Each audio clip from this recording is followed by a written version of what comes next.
Dhallywood king Shakib Khan তৃতীয়বারের মতো বিয়ের পিঁড়িতে বসতে চলেছেন। ইতোমধ্যেই নায়কের জন্য পাত্রী দেখতে শুরু করেছে তার পরিবার, যদিও পুরো বিষয়টি নিয়েই শুরু থেকে নীরব শাকিব। তবে গণমাধ্যম সূত্রের খবরে জানা যায়, শাকিবের জন্য চিকিৎসক পাত্রী খুঁজছে তার পরিবার। ইতোমধ্যেই একজনকে নাকি বেশ পছন্দ হয়েছে তাদের, তবে সেই পাত্রীর পরিচয় এখনও প্রকাশ্যে আসেনি।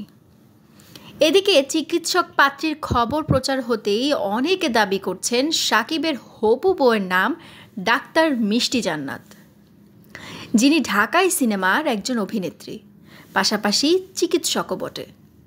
বিষয়টি নিয়ে সম্প্রতি গণমাধ্যমে কথা বলেছেন মিষ্টি জান্নাত, যেখানে শাকিবের সঙ্গে বিয়ের খবর সরাসরি অস্বীকার না করলেও গুঞ্জন হিসেবেই রাখতে চেয়েছেন তিনি।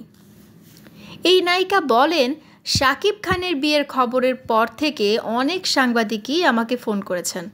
তারা জানতে চেয়েছেন পাত্রী আমি কিনা, কারণ ঢালিউডে চিকিৎসক পাত্রী একজনই আছেন।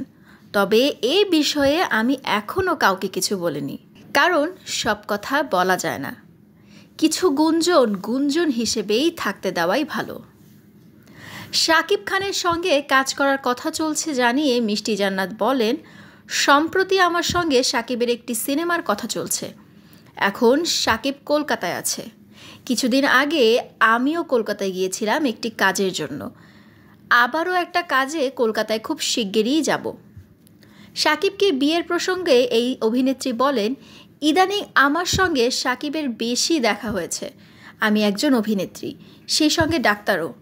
আমার সঙ্গে শাকিবের অনেক জানাশোনা, তাই অনেকেই ভাবছেন শাকিবের সঙ্গে আমারই বিয়ে হচ্ছে। কিন্তু আমি এটা বলতে চাই, বিবাহিত কাউকে আমি বিয়ে করব না। আবার ভালো লেগে গেলে করতেও পারি, কিছু বলা যায় না, এটা সময়ই বলে দেবে। এ সময় মিষ্টি জান্নাতকে প্রশ্ন করা হয়, পাত্র হিসেবে শাকিবকে কেমন লাগে। উত্তরে এই অভিনেত্রী হাসি দিয়ে বলেন, সে অনেক হ্যান্ডসাম। আমি তাকে ছোটবেলা থেকেই পছন্দ করি। ঢাকাই সিনেমার পরিচিত মুখ মিষ্টি জান্নাত 2014 সালে লাভ স্টেশন সিনেমার মাধ্যমে শুরু করেন রূপালী পর্দার ক্যারিয়ার। এরপর নিয়মিত কাজ করেছেন সিনেমায়। অভিনেত্রী পরিচয়ের বাইরে মিষ্টি জান্নাত একজন দন্ত চিকিৎসক।